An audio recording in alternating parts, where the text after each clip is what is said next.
Analysts had characterized the so-far peaceful election as a two-horse race, with former Premier Ibrahim Boubacar Keita a frontrunner alongside Soumaïla Cissé, a former finance minister. However, unofficial results collated by journalists in polling stations gave 69-year-old Keita, or IBK as he is popularly known, a clear early lead in Mali's presidential elections. We have information coming from our observers after the counting of the votes in polling stations. So in principle, these figures are reliable, and they lead us to believe that our candidate is largely at the top and that a victory in the first round should be possible.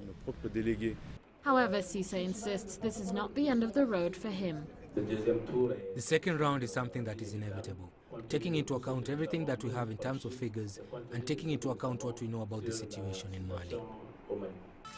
Thousands of Keita supporters massed on his party headquarters in the capital Bamako as news of his apparent lead was broadcast on local radio. In Kidal, many were hopeful that the new leadership would bring long-lasting peace to the area. We really want to have a federal system with a great deal of autonomy for Azawad so that we can have a lasting peace. I think the IBK will give us a good result in negotiations. A runoff would take place on August 11th if no candidate secures over 50% of the vote. The vote was the first since a coup in March last year led to the occupation of Mali's north by separatist and Islamist rebels.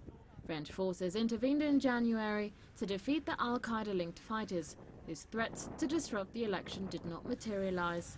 Galang, CCTV.